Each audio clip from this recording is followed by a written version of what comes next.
question. Let's go. It's really us. It's actually us this time, yes.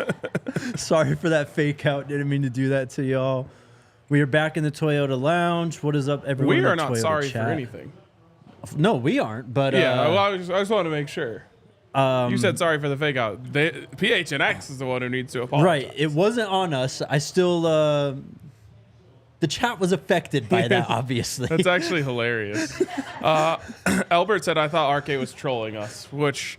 Why didn't we think of that as an April Fool's Day joke? I know, dude. That would have been so good. Everyone goes live from a different channel around the network. Well, stay tuned next year then. You might, I guess, end up seeing that. Did I tell you about the April Fool's prank that I realized I should have done on April 2nd? No. So I wanted to have, like, it could have been anyone.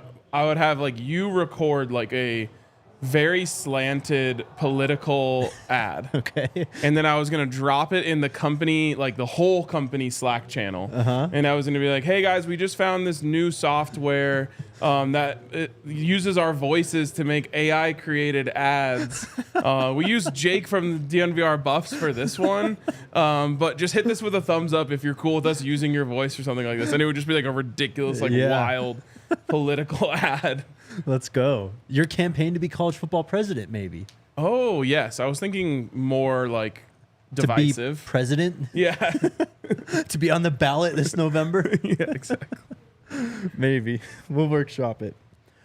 What is up, everyone, in the Toyota chat? Man, what a day. Live from the Toyota Lounge. Live from the Toyota Lounge. We are back home. It's good to be back home.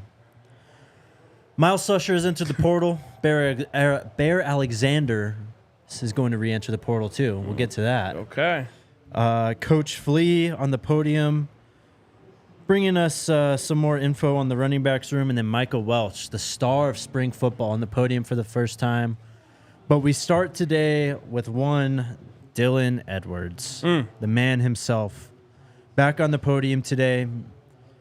I mean, Dylan's still doing Dylan things. Micah Welch is like the guy we're talking about right now, but Dylan is he's going to be one of the players to watch for the Buffs this year. Absolutely. I'm very curious to hear kind of what the tone was on the podium and what he had to say. I unfortunately was not able to be there today. As you can see, I'm, classed up. Dressed up, yeah. I've got a collar on, so, I was taking care of some serious business today. Doing it for the good of all of us. We appreciate you. Yeah. Yep. Yep. All right, let's get to it. Dylan on the podium. He was asked what it's like, or what it's been like beginning year 2. Said it's great, just working on my game every day, trying to get better through the spring. Feel like my game is elevating every day. When you make the decision to join the track team, or he was asked about joining the track team, if it was for football reasons or if he just wanted to get back on the track. He said, I feel like I just wanted to get as fast as possible before coming back. I had a lot to work on. My form, that was messed up. I was very, very forward while I was running, so they got me right for sure. He's going to be doing track through the end of May. He was asked about running behind this new offensive line and how much confidence he has now. He said it feels like this year they just want to show people that they're not to be messed with. They want it more than anybody, I feel like, on our whole team. So just having them come out to be motivated, it motivates me to get the ball in the end zone for them. What he's seen from the offense so far under Pat Shurmur, he said, everybody has a chance to do what they need to do, and our scheme is really nice. Before I asked him this question, too, big smile came on his face. Ooh. Yeah. I mean, he did get him a touchdown catch in the last game of the season. Yep. But we know he's capable of more. Oh, yeah. Oh, yeah. He was asked about last year's struggles in the running back room. He said, we're a family. We all lean on each other and try to get through the season, trying to get as many reps as possible and do the best that we could. He was asked, how many carries does it take to get you into a rhythm? 10 to 12. Great question, as that was something we talked about yesterday. Yeah. You gotta, as a running back, you need to get touches before you totally get a feel for the game. Yep. Coach Flea spoke on that too, so we'll get to that. Okay. And the running backs as a whole. Big differences with the line compared to this year and last year. He said they're more of a family in that room. Last year, those were his guys. He didn't want to say anything bad about them. Wish them all the best wherever they ended up. But he said those guys are way closer in that room. Feels like they're working together to achieve one goal, and that's to win games. Let's see. On the offseason, what he wants to get better at, he said trying to get more in the playbook, trying to be a leader in the running back room. That's something big that he wants to pride himself on. And then just being a guy that's coming back from the team from last year. I want more. I want more for myself, not just for the group, but for the whole team. So we're all out there getting feisty because we just want to win. He was asked about TCU. Of course, blew up on the national stage with that game. 4 touchdowns. Yep. And he was asked, what do you have to do to get back to that level? He said, it's all about what you can do to win. That's what I feel like I didn't do towards the end of last season. I want to contribute every single game to get the W. I feel like teams were keying, or he was asked, were teams keying in on you? And he's like, yeah, I was looking at that. I can notice it. But, you know, that's the type of player he is, basically. Do you think that teams are keying in on him? I think so. I think at least he was circled in the lead up to games going, you know, this guy's going to get on the perimeter. They're going to throw him screens. They're going to try him getting the ball quickly. You're going to have to just be aware when he's running across the formation or something like that. I think that is true for sure. But I don't think it was as much teams keying in on him as it almost felt like they emptied the chamber of their best Dylan Edwards plays in the first game, and then they didn't have more to go to. And it's not totally true. Like, I can remember sometimes I'm like, oh, I see what they're trying to do, like motion him out, swing it over there. Like, definitely had some more plays. But I almost felt like they used their best ones too early. And then the fact that they couldn't run the ball in the middle, no matter who was under center or who was getting handoffs, it made it so teams knew when Dylan was on the field, they're going to go to the perimeter. Yeah. Especially because they can't succeed between the tackles. So I think it was a mix of things, but I don't think it was as much like teams came into games being like, if we stop Dylan Edwards, we're going to win. Right. Right. I mean, you go back and you look at TCU, like the first touchdown, the swing out to the pylon that Shedeur hit him on, that's just an easy design play, just get it out in front. The second one was the screen, I believe. Second one was the screen in the out of the second half. Yeah. Third one was the pitch. Toss. And then the fourth one was the game-winning touchdown where it was basically the first one just further downfield. But again, so like that fourth touchdown was art to me. Yeah. When it comes to designing plays. Mm-hmm. Because they knew, okay, we're going to have a 4th and 1 at some point, and we know that TCU loves to go man in these situations. Yeah, clamp up. So what we're going to do is we're going to run Dylan across it was a fake handoff, and he runs across, and it's immediate, easy read for Shedeur because they take the wide receivers, they clear out the corners, there's no one out here in the flat, and the running back, or in the linebacker who's matched up on Dylan, is coming from the other side of the defensive formation, which means it's literally a race between Dylan and a linebacker to the open space. It was perfect. Yep. Where the hell was that the rest of the season? I know. We didn't see that play or anything like it again. Yep. Well, continuing with this, he was asked about the different styles in the running back room and if that makes it easier for him, because he obviously has a distinct style too, the speed. He said, of course, it makes the offense even more scary knowing that we have a great receiver room and then we turn to our running backs and they can all tote it. It's great to know that in that room we have different options. He was asked about, again, moving forward, and he goes, it's crazy because this year I'm playing way more receiver. I'm more dynamic in this offense. I'm not just a running back. I am in the running back room, but I view myself not a running back or receiver, just an all-around threat towards the defense. I can split out. I can motion. I can do it all. So just having Coach Shurmur call plays and give me the opportunity, it's something that I need and something that I'm waiting for. I love it. And this is where Pat Shurmur's NFL experience and just overall experience should excite people. Yeah. I'll go to Sean Payton because, I heard him talk about this decently recently. Wow, that's good.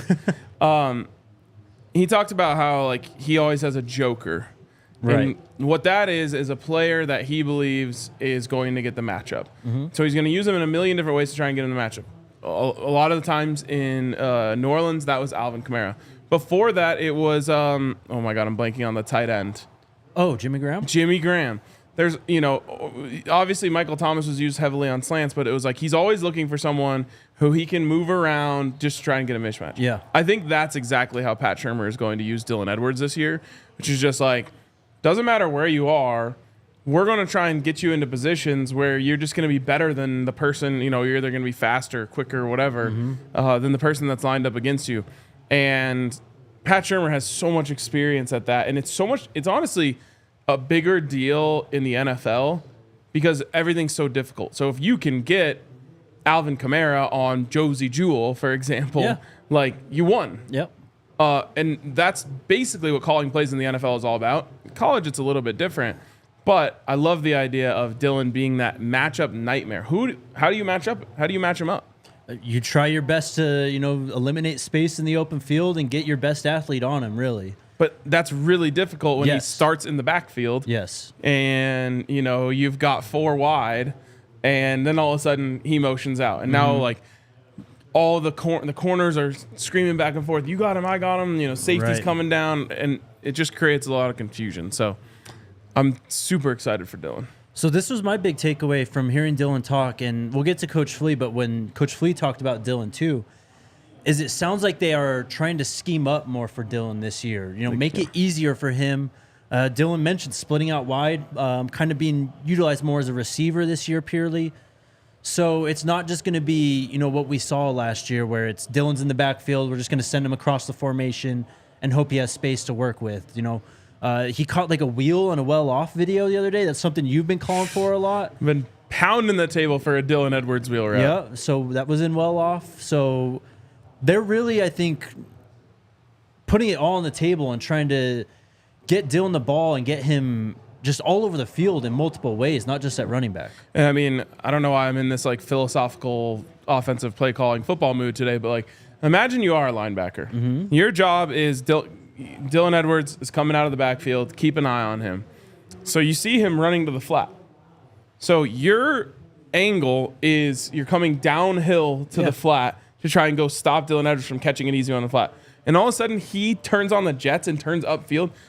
You're cooked. Yeah. You have no shot. Yep. Somehow that play wasn't called last year. I know. It's crazy. Coach Flea talked about the play calling too. He was kind of asked about it from last year. So it was a pretty informative day. But back to Dylan.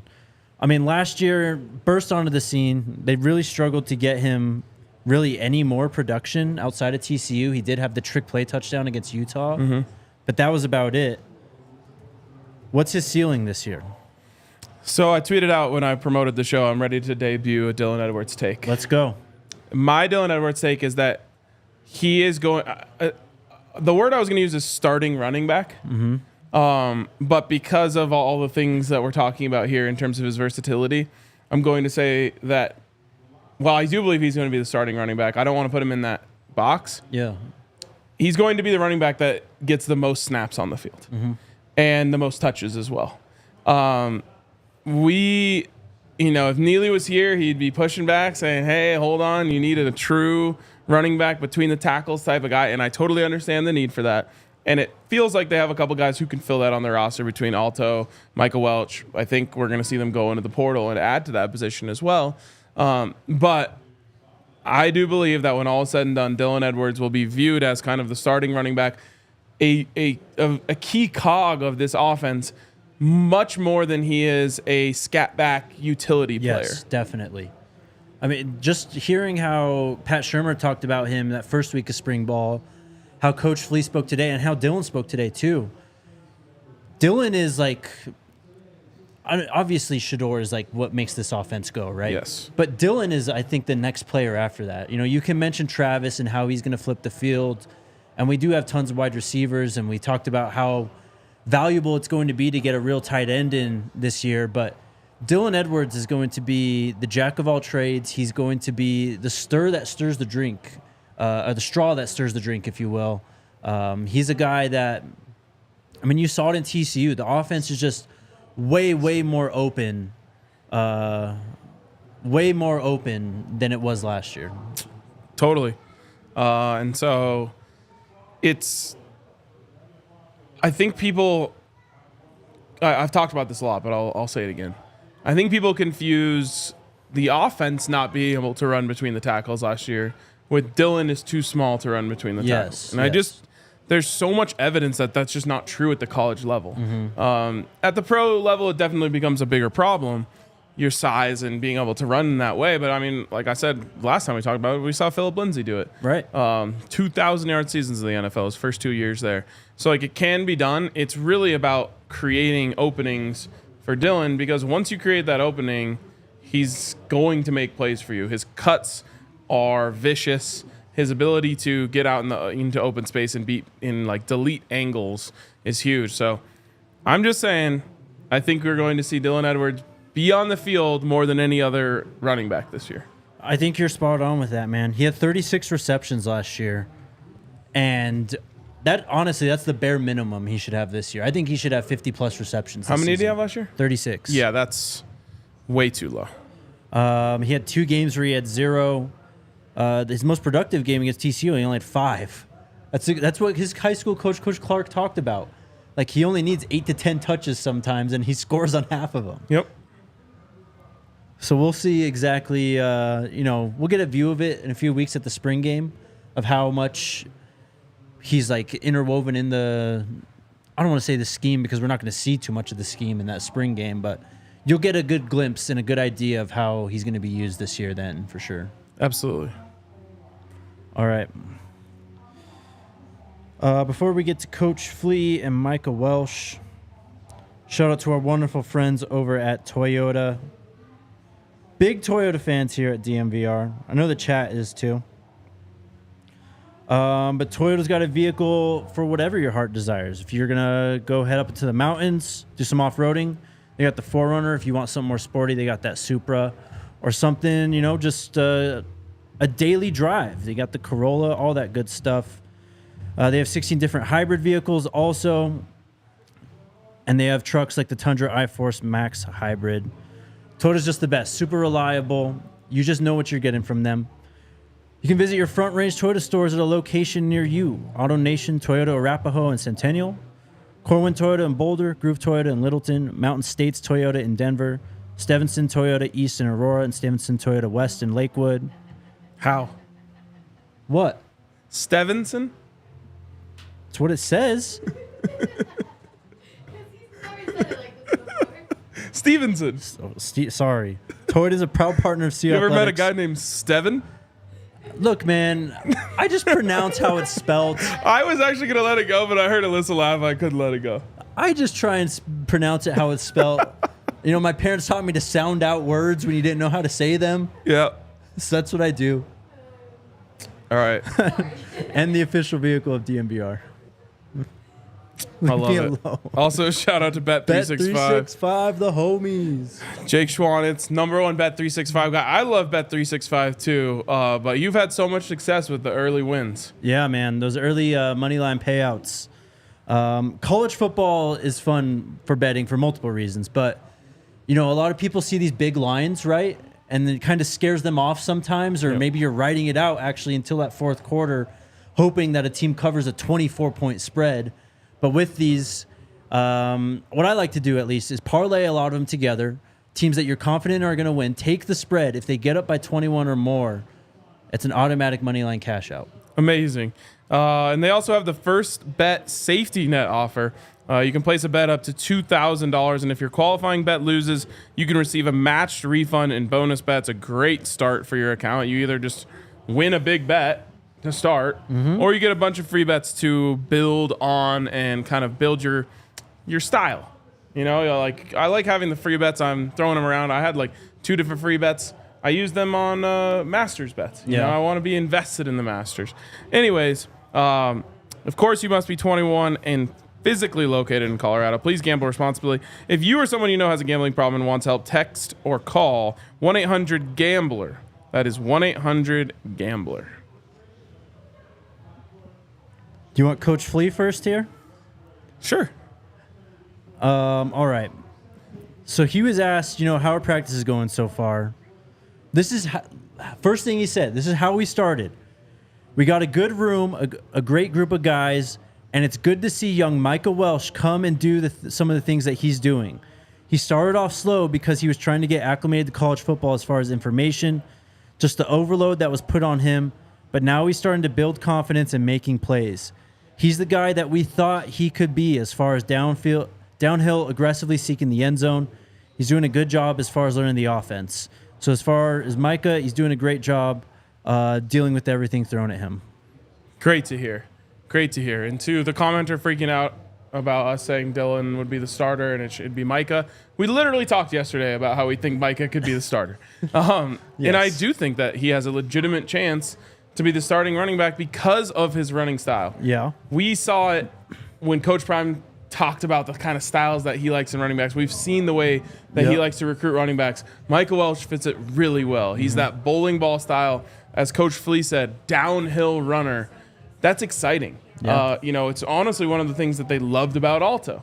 And he said that nose for the end zone. It's one of the things that Alto is great at. And so you hope that one of those guys can kind of take over that role as the downhill runner, the guy that you can say, you know what, even if he gets hit in the hole, he's going to turn those legs and push someone over and get those extra couple yards so that we stay on schedule. I'm so excited about Micah, and I think it's very, very telling that when asked a general question about the running backs, Coach Flea immediately went to the true freshman in Micah Welch by name and expanded on him. That's the big takeaway from this, man. Sometimes, reading between the lines, you can get like too far ahead of yourself when you do with these press conferences. Sometimes it's just right in your face, and that's just what it was with Coach Flea. Unprompted, brings up Micah Welch, already just starts praising it. We didn't even have to ask him about Micah. He just starts praising him, what he did differently, what he's doing better since he got here, and talking about his ability and how he's what they thought he could be. To me, that sounds like a year one contributor at running back.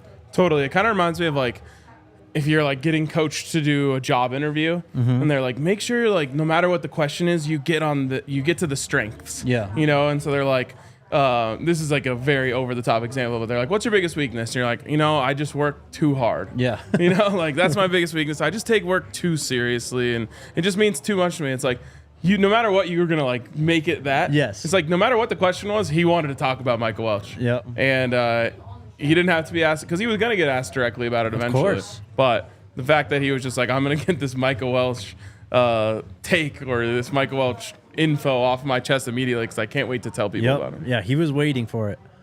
Or couldn't wait for it, I should say. He was asked about Dylan, his role, how they're trying to get him to be more explosive. He said he's doing a good job as far as being a student of the game. Dylan is very talented. He came in this year with the mindset and really understands his assignments and what he needs to get done. He was asked, what are those conversations like with Dylan over the offseason as you guys are talking about his sophomore year and asking more out of him? He said, we've definitely talked about some of those things. You don't want to hit him with the sophomore jinx. He had a decent year. I think we could have gotten more out of him. I think he was prepared for it. So we have to do a better job as coaches to try and put him in a better position to have success. But he had a great offseason. He took it upon himself to gain more weight. He's bigger than he was last year. He's stronger than he was last year. And he's already naturally strong. Participating in track, he's done all the necessary things to better himself with Coach Prime in his ear as far as running, track, eating correctly, and then coming back with a more mature mindset as far as being a better overall football player. It's obviously not Coach Flea's fault, but I think when the offensive staff goes back and looks last year, as they've already done, so when they went back, I have to assume one of the things that they came away saying is, how did we not get Dylan in more advantageous situations? Yes, has to be. I mean, in my opinion, it's one of the burning questions this offseason about this offense. Probably the most important, besides maybe like Shador's health, is how is Dylan going to be more involved? How is he going to evolve his game? And just how are you guys going to make it easier on him so he doesn't have to do what he did in the middle of the year where it's like he has to break tackles, he has to have a lane from behind the line of scrimmage to do anything worth really talking about? Yeah, it's fascinating. And honestly, we've talked about X factors on the defensive side of the ball. Dylan Edwards becoming who he looked like he was against TCU on a consistent basis. Obviously, he's not going to score 4 touchdowns and have 100 receiving yards in every game, but him just being that electric matchup nightmare for defenses can be the difference between this offense being very good, because I'm confident they're going to be very good. Yep. And, almost undefendable. Obviously, the offensive line is going to be the number one thing that everyone's looking at. Mm-hmm. If the offensive line is good, everything opens up. Everything's easy. But Dylan Edwards, as in terms of a skill position player, can be transformative for this offense. Definitely. He wrapped up this quote on Dylan saying, with Pat Shurmur as offensive coordinator, I think we have a better plan for him as far as a different scheme, making sure that he's in when we need a man to get certain things done like that. He was then asked about what's the conversations been like with Coach Shurmur about the usage of the running backs and the plan compared to last season. He said it's been a good conversation. I think that will be better than last year. I think last year we were dictated based on the tempo of the offense and what the defense had presented to us. He actually said, I think the O-line was decent last year. Coach Flea said that. I mean, not everyone's going to be as open and honest as Coach Prime was about it. He's not trying to throw them under the bus, at least. And I understand that. But he did add right after that, it wasn't where we needed to be, though. So when you invest into that, when you bring Pat Shurmur as OC, when you bring in Coach, I think you said Coach Phil, so Coach J. Phil. Oh, because he could be either one. Well, the translation says Coach Fields. Well, that doesn't help us. I know. So it's either Coach Phil or Coach J. Phil. But either way, he goes O-line coach, and then you bring in a whole new O-line. That's what we feel as a different mindset when we're investing in the run. We got to do our job and make sure we're ready for when a run is called. And be ready when the opportunities present themselves. In your ideal world, Jake, what is the run-pass split this year? Okay. You've got a Heisman Trophy quarterback. Yes. Heisman Trophy caliber quarterback. You've got unlimited wide receiver weapons. Mm-hmm. But as we learned last year, you can't only do one thing. What's the split? I still think I'm pretty even, man. I'd probably say 55-45 in favor of the pass. Wow. Just having a running game that's effective can help control the clock, just dictate the pace of the game a little more. Also just help out your defense in terms of fatigue, offense as well. So, and all we hear about is how good these running backs look. And I think that there needs to be more dedication to the run game, but you also can't forget who your best player is, being Shedeur Sanders, and he's going to be the one that takes you to where you want to go. You're going to go as far as Shedeur takes you. I go back to what I always say about having an elite quarterback. And as much as I want to run the ball, which I do, you have to be successful in that to stick with it. And the reason I say this is I come back to my 3-down approach.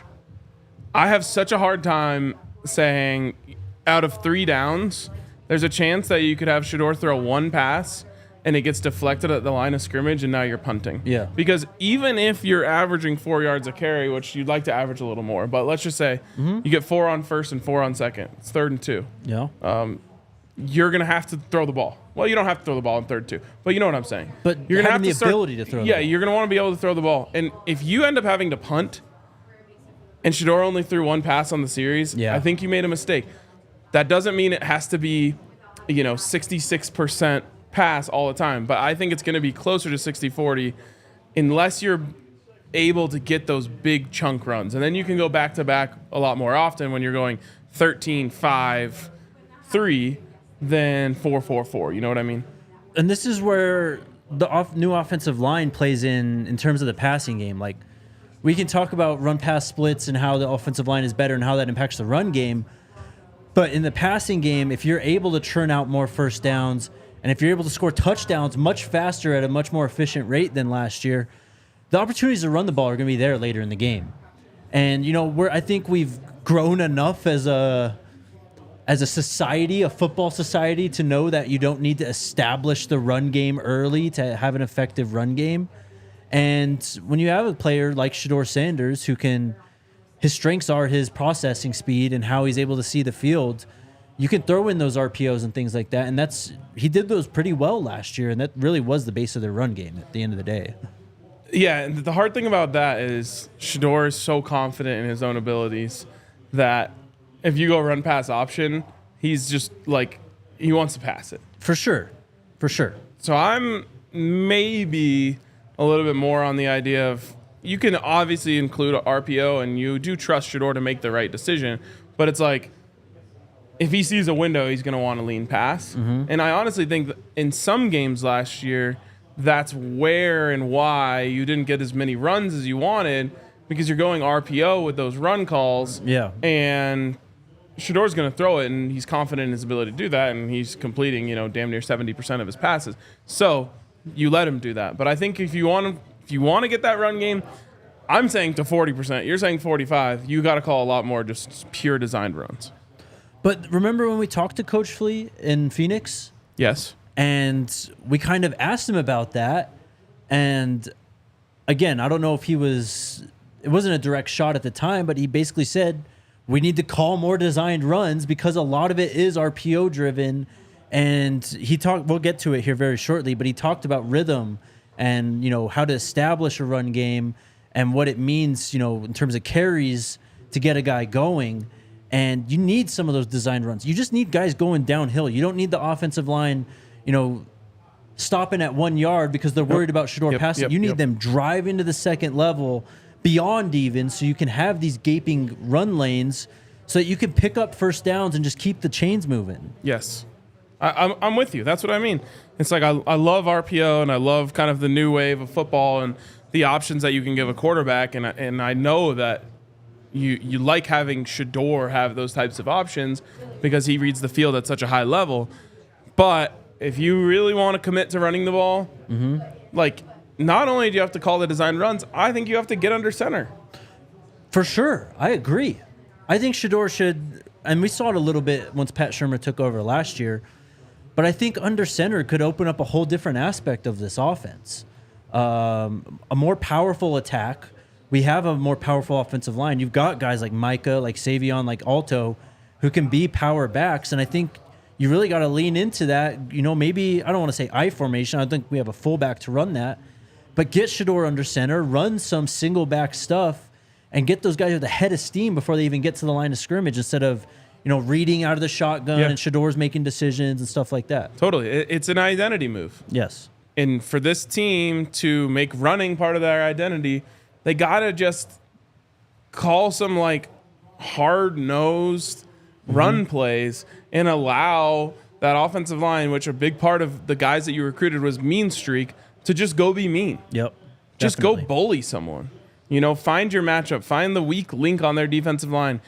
Find who you can attack with, deuce blocks.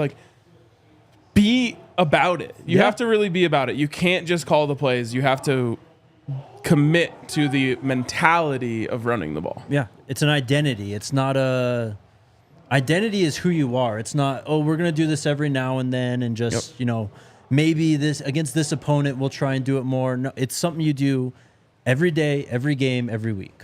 And I would honestly love to see a little fullback action, even if the fullback is Savion Wilkerson. Put Savell Smalls back there at fullback, bro. Sure.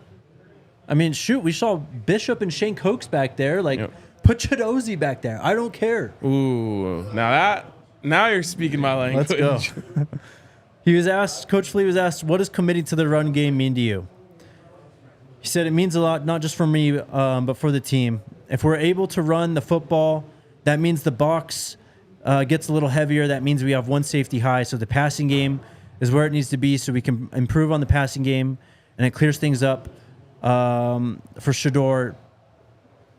You need to put more bodies in the box and stop the run, and then they have to stop the pass.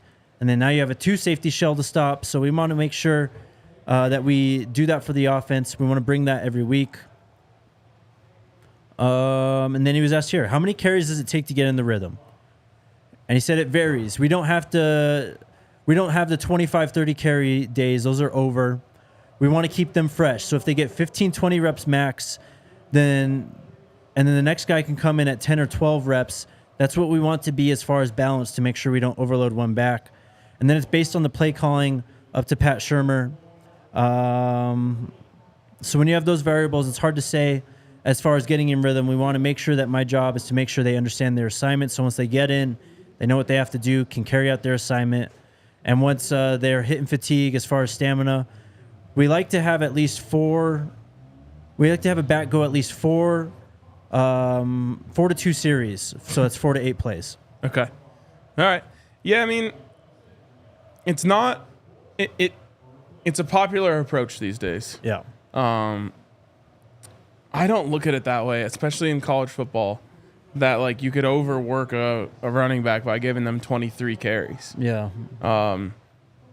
Depending on who they are, for sure, you have to, be careful in terms of what guys are like, but I just think that you got, like, if Dylan says it takes 8 to 12, right, to get into a rhythm, well, even if you got there at 8, you've only got 7 more carries left in the game? Yeah. I look at Dylan's answer a little bit different than Coach Flea's, because I feel like Dylan was saying that's the minimum I need to get going, to feel like I'm in game rhythm and able to, be the impact player that everyone knows and thinks I am. Whereas Coach Flea, I think, is talking about as an overall like game perspective. So you're saying Dylan says, if I get 8 to 12 in a game, at least that's enough? I think that's what he needs rhythm? to get into a rhythm, to get started into That's a what rhythm. I mean. So if it takes you 8 to get started, yes. I don't like then you're only getting half of, the rest of basically the second half is when you're finally in a rhythm. I mean, finding a rhythm at running backs, it's a balance, right? Like, totally. Because it's one of those things where you almost don't really know that a guy is in rhythm until it's just evident at that point. Yeah. And then it just becomes the hot hand, right? Like, this guy is just going off. We got to give him the ball at this point. That's usually how I feel like it comes about, as opposed to, all right, he's hit his 12. Now it's this guy's turn. You know what I mean? Yep. And this is not easy, and I would never pretend like it is. It's a little bit of guesswork. It's a little bit of feel. It's a little bit of everything. But, like, what happens a lot of times, and this is coaches, coordinators, whoever, the game feels like it's moving really fast when it's happening. And so let's say you gave Dylan the first 2 series, and he got 4 carries, and he's got 8 yards. You got to ask yourself, do we go back to Dylan, who's averaging 2 yards a carry right now, to try to give him up to 6, 7 carries where now maybe he's hitting his rhythm? Or is it just not a good matchup for him? Does he not have it today? Do we need to get Alto out there? Do we need to get Mike out there and see if he has it? Yeah. And sometimes your gut is wrong on this, but I think it's interesting how there's a huge difference between what coaches want and what players want. Yes, Obviously, players just want the ball more. Right. So they're going to be saying, you got to get me the rock. Like, it takes me a while to get going. You give me a chance here. But all running backs I've ever talked to says it might take a quarter of you just being out there for all the offensive series before you start to feel like you're understanding the flow of the game. Yeah. And I think it's tough with the way, and it's not a Colorado problem. It's just the way that things are, especially in college football these days, that you don't necessarily get that. You kind of got to be a microwave. Yep. I mean, there's a lot of the running back position, it's been devalued in the NFL, but it's almost like the position's gotten more complicated because of running back by committee, because you're balancing that. You're balancing your play calling, you're balancing your game planning, and you're just balancing, how can we be the most efficient, put the most points on the board as an offense. Whereas, I don't know, 30, 40 years ago, it might have been just like, well, this is our best player. He's the running back. We're just going to go straight ahead and we'll let the chips fall where they may at this point. Definitely. There's way more nuance in it nowadays. For sure. And, you're going to have different players who succeed better in other situations. Someone earlier mentioned like Dylan can't pass protect. First of all, I think Dylan is willing, which is the most important part. Yes. He's gotten stronger. He's gotten bigger. So, I wouldn't count him out for being able to do that. It is going to be harder for him based on his size, especially depending on the size of the players that he's trying to block.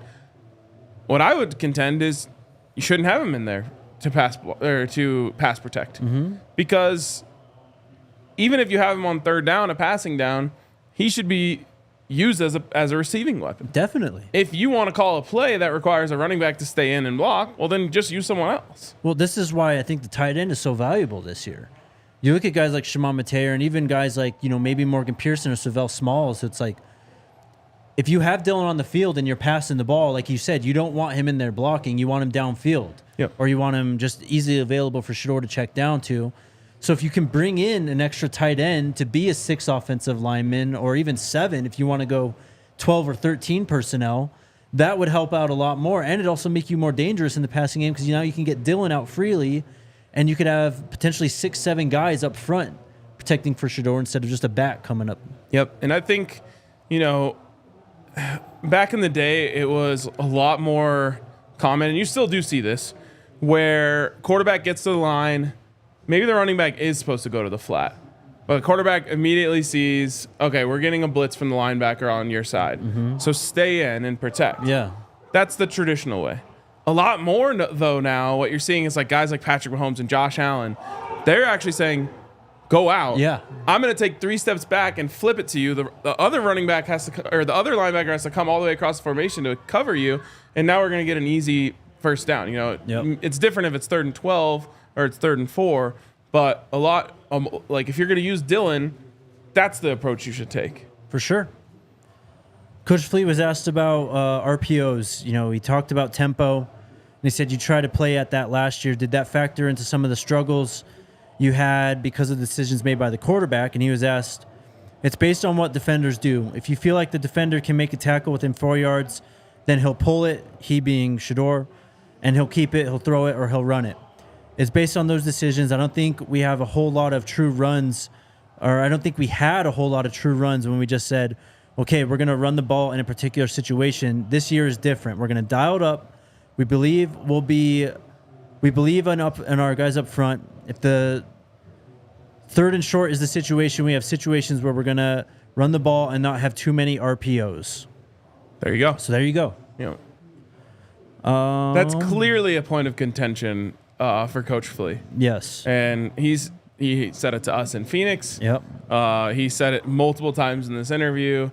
And I completely agree with him on that that standpoint. Like, you want to run the ball, run the ball. Yes. Yep.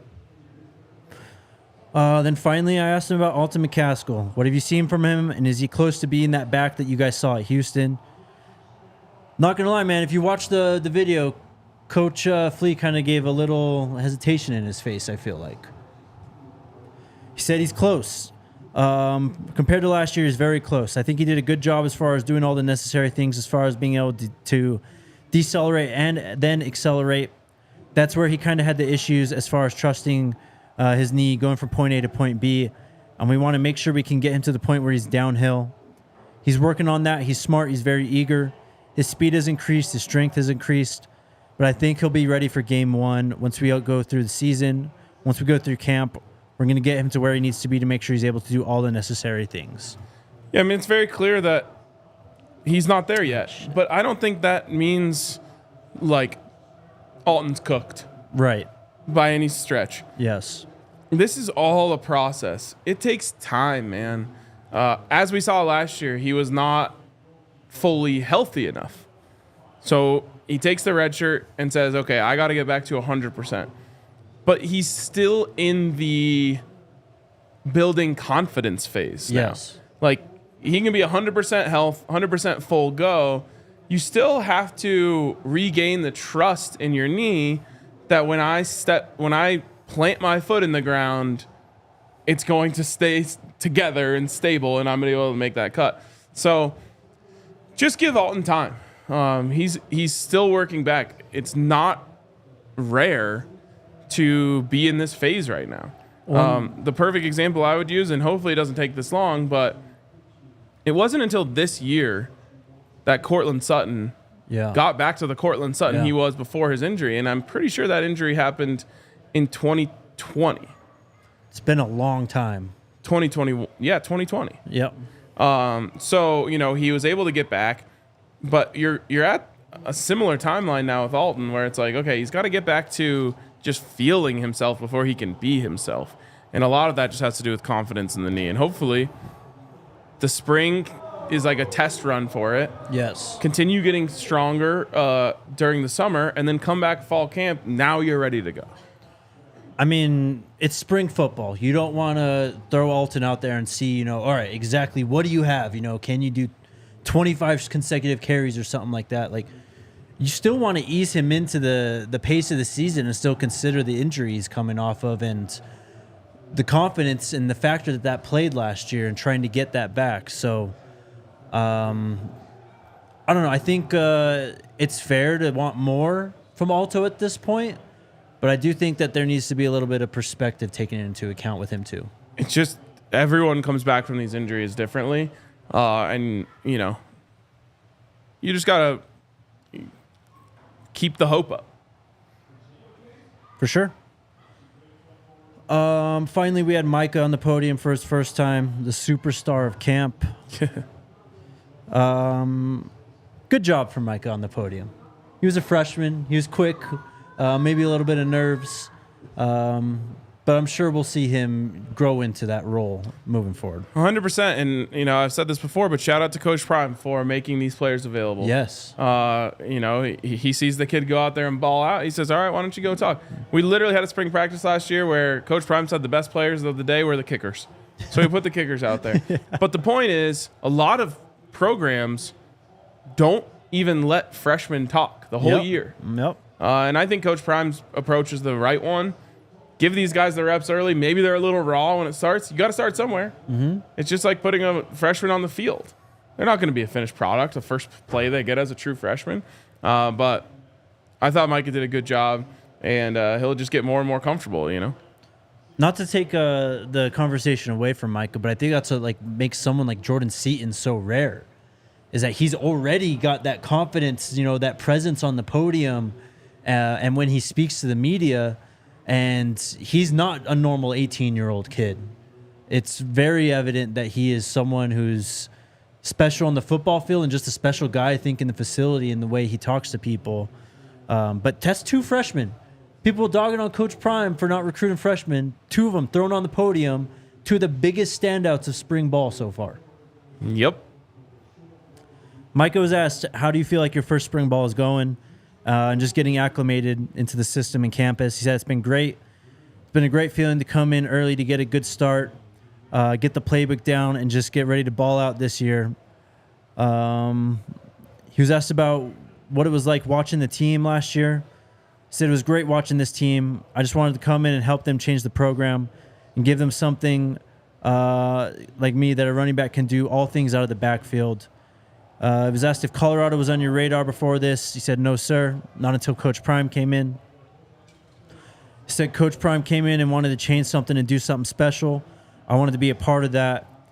He was asked what the biggest adjustment was to playing in college for the first time. He said the biggest thing was just being patient.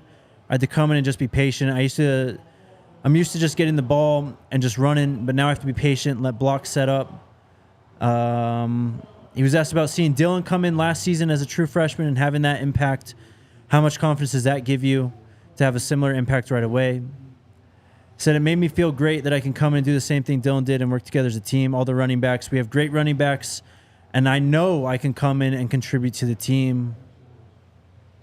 I asked him about Shiloh, what it's been like going back and forth with him. He said, it's been great. He's getting me better. I'm getting him better. Then he was asked, is the power just something that you've always ran with, or is that a style you kind of adopted? So that's always been a part of my stuff. But as practice has been going on, I'm trying to show that I can do all the things, get shifty, run you over, catch the ball the best I can. Trying to find the quote that I want to talk about. He was asked if it was a hard decision to forego his last semester in high school. He said, no, I'm taking everything in very well. Everything's been pretty smooth. I had to laugh. And you guys know we love Shiloh. Yeah. But someone in the comments yesterday said, Micah didn't run Shiloh over. Shiloh didn't wrap up and just wasn't able to get him to the ground. And I was like, that's okay. What getting run over is. Yeah. I asked Micah, what have your impressions been of Pat Shurmur's offense so far? He goes, I know it's a balanced offense, and when I come in, we're going to run the ball. Let's go. That's it. Let's go. Man, a few words. About that action. He is. Uncle Neely said it was a defensive day again. They kind of won the day, but then again put the emphasis and the shine back on the running backs.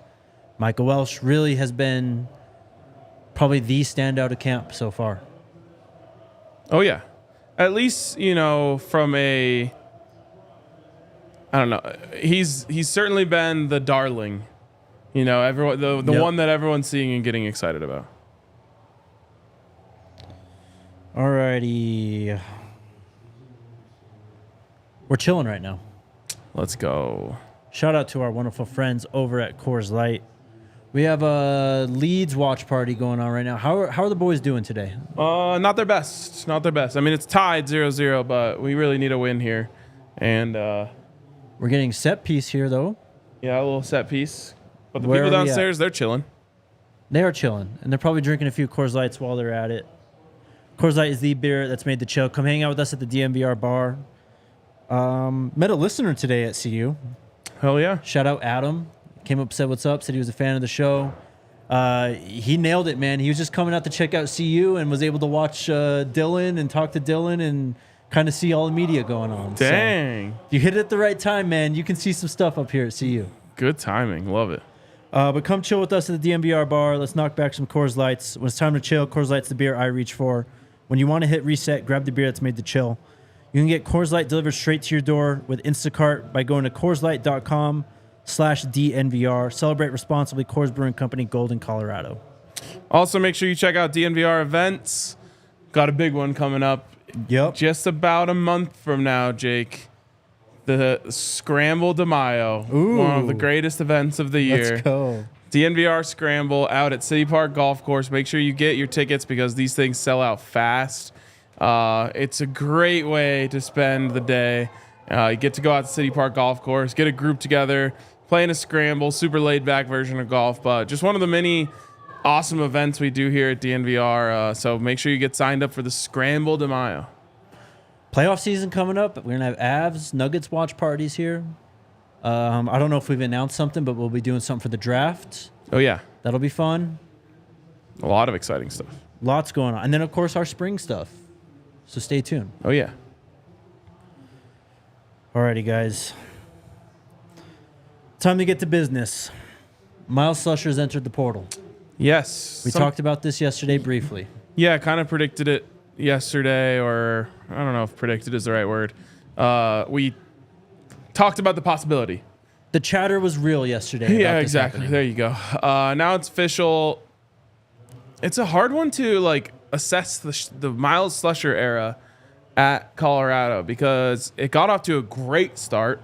Makes the game-winning tackle against TCU. Yep. Game-sealing, I would say, tackle against TCU. And then the very next week, right, on Tuesday, we're talking to Coach Prime, and he's like, yeah, he's going to be out for a while. He's going to have the surgery and, hopefully come back for the stretch run. And it was just like, whoa, what happened? Yep. And then from there on, unfortunately, never kind of regained the form of that week one. Obviously, there's some good depth in the secondary for this team, and maybe, just wants to go somewhere where he can have a starting spot locked up. Yeah, man. He had a moment, obviously. He's going to be forever etched in, Colorado lore with that tackle, man. I mean, it's still shown at the Champion Center today. Oh, yeah. Some of the highlights from that game, that tackle being one of them.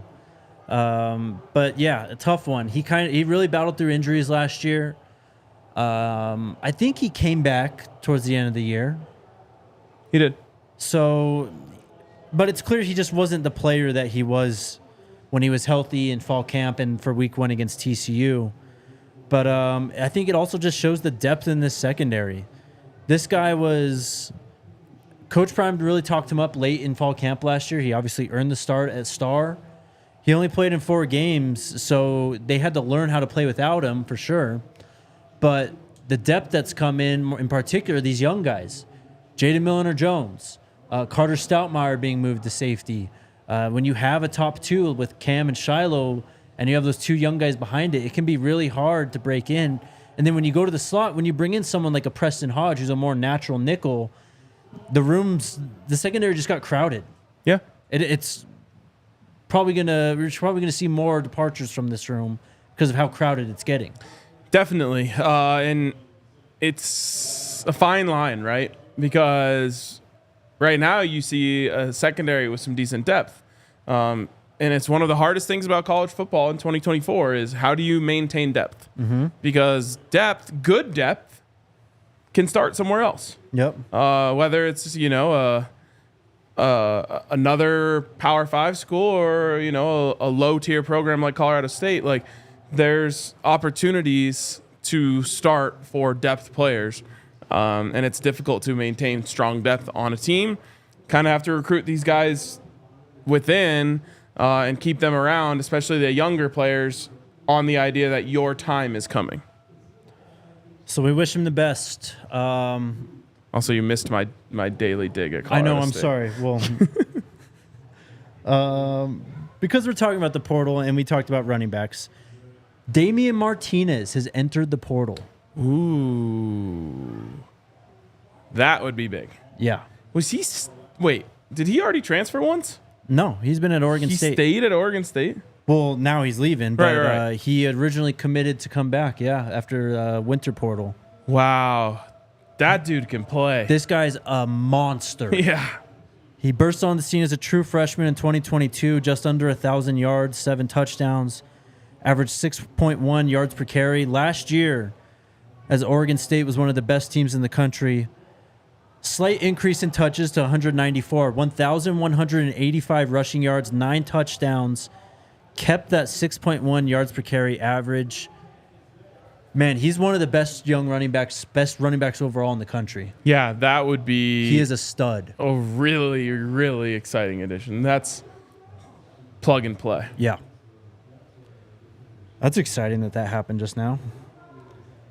And this is just a little teaser for... You're going to see a lot of action in the portal. Yep. And players that people know are going to be entering the portal. I think a lot of guys at these schools where we expected there to be like a mass exodus after the coach left, gave it a chance, And you got to tip your cap to that. But I think there's going to be, schools like Oregon State, Washington, Alabama, Michigan, Arizona. Yeah. Where you saw a lot of guys say, all right, let's stick around, let's check this out. Yep. Say, all right, well, this guy's just not for me. Or their scheme doesn't look like it's going to feature me in the same way, or whatever it may be. But, sheesh. Damien Martinez, that's a big name. That's a massive name, man. What was it? What did he run for last year? 1194. Yeah, that'll do. 6.1 yards per carry. 1184, sorry. 6.1. Yeah. You can run it 2 times in a row if you're running for 6.1. Yes. This spring portal season is going to be crazy. From what everyone's saying, from the buzz just around, national portal reporters, national college football reporters, they are expecting the portal to be absolutely loaded here in the coming weeks. And another one that came through before we went live, a guy that we talked a lot about this time last year, was Bear Alexander. And it sounds like he plans to re-enter the portal as well. That's an interesting one. I know for a good fact, that man made a lot of money by going to a USC last year. And it's not all about sacks, but money is usually doled out for sacks. And he didn't get the backfield pressure that I think they were expecting at USC. So it's an interesting one. And this is and I'm not saying this is what happened because I literally have no idea what's going on at USC. But this is a new thing to keep an eye on. Players that get a lot of money to go to a school, whether that is as a high school freshman, as a high school senior, or as a transfer portal player, and then don't produce, those schools then are going to be trying to push these players out of the program. Yeah. Because they don't want to pay them that much. And so then they're trying to almost shop them and say hey, yes, you guys should come check this guy, or make sure you check this guy out. I think he's going to be hitting the portal.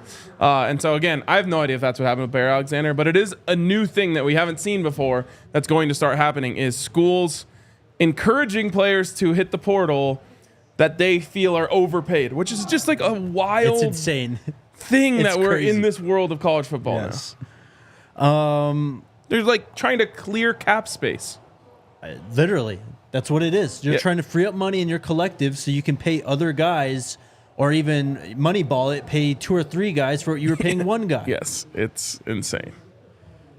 Look, I don't know what's going on at USC either, but I got the sense last year that Alex Grinch was terrible. Right? I knew that before last year. Yep. Alex Grinch was terrible. Their old defensive coordinator.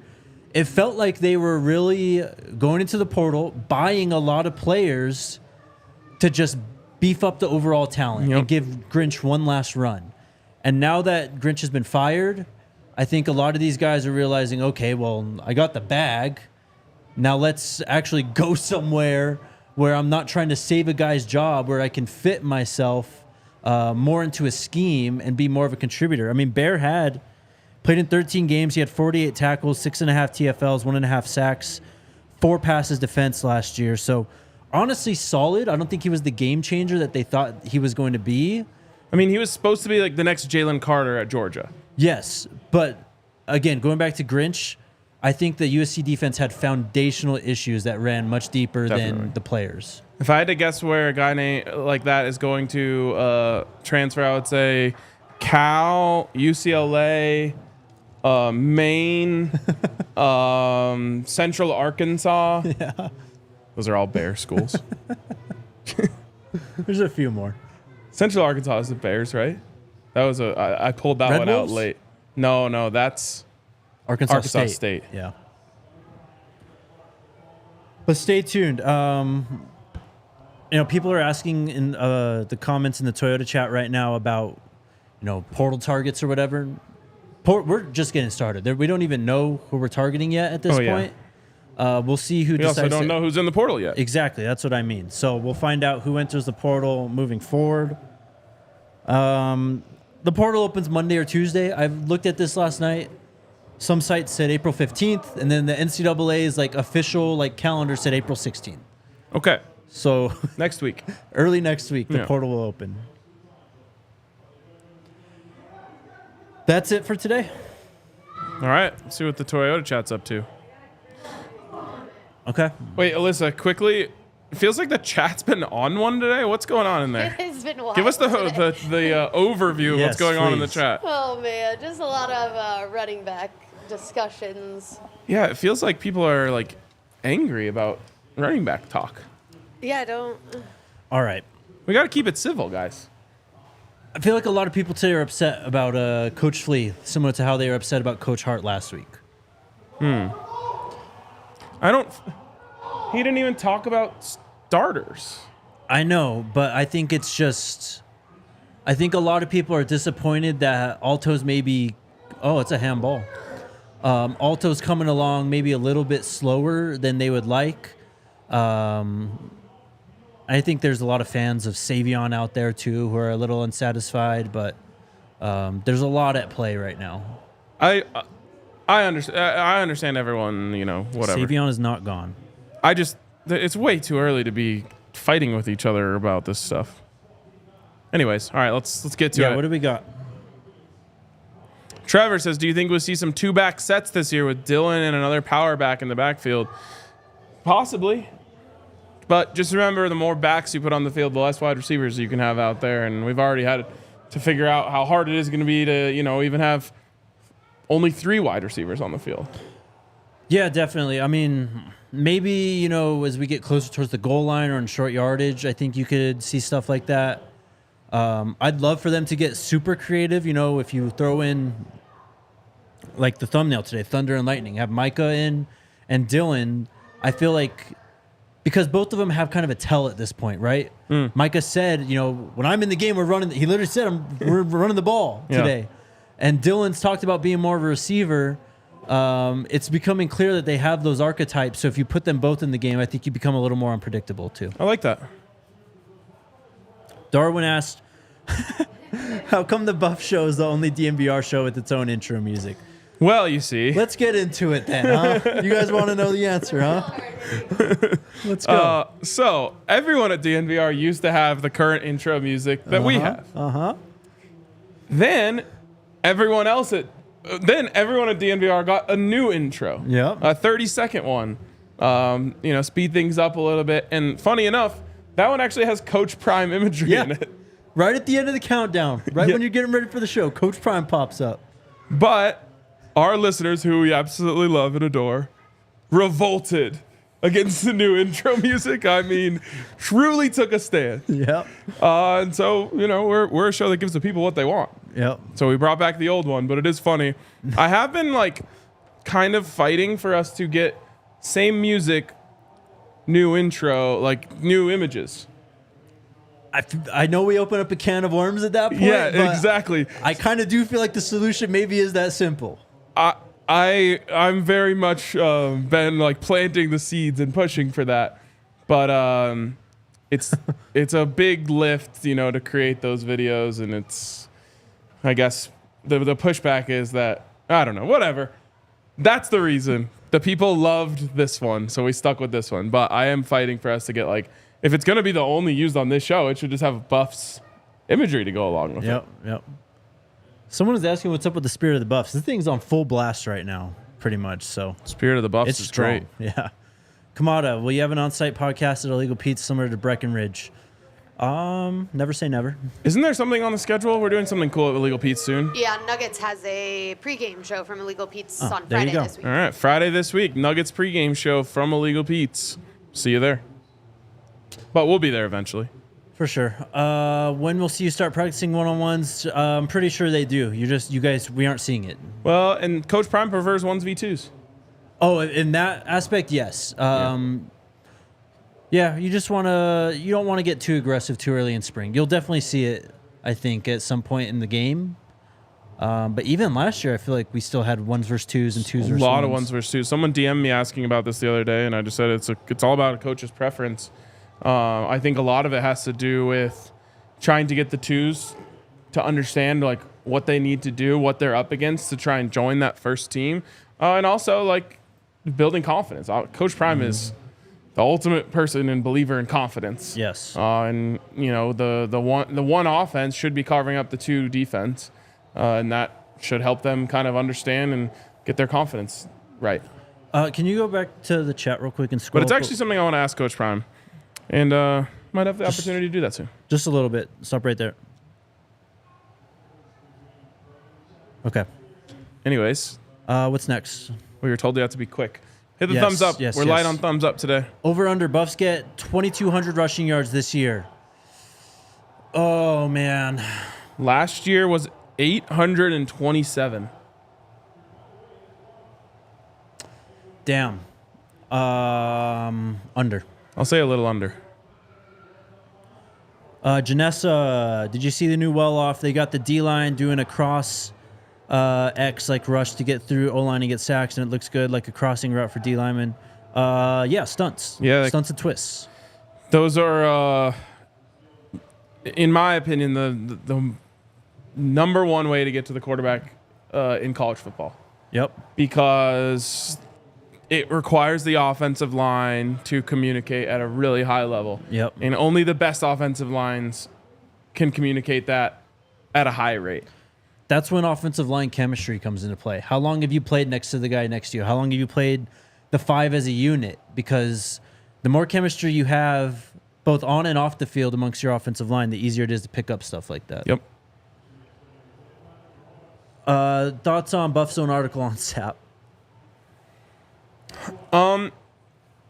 Man. My thoughts are that it's always interesting to see who wrote the article and develop your reasoning as to why. I don't know how much further I'm going to go into that, but it wasn't the football beat reporter at Buff Zone that wrote that. Thank you. Well done. I also think that some of it was grossly overstated. Yep. Big Teasy. My keys for 2 when needed. Get rid of the ball, and I feel like the deep balls, the wide receiver, you usually have to wait on the ball short and get tackled. Thoughts? Yeah, if we want to, I think this is just nitpicking Shador's game a little bit, but something I think he could improve at is really laying it out there for them. Him and Zay had that chemistry down to where the ball was dropping right in the basket as Zay was running. I think it's a matter of chemistry, but I do think it's also something that Shador can improve at too. All right. That's all we it. got. Appreciate you guys.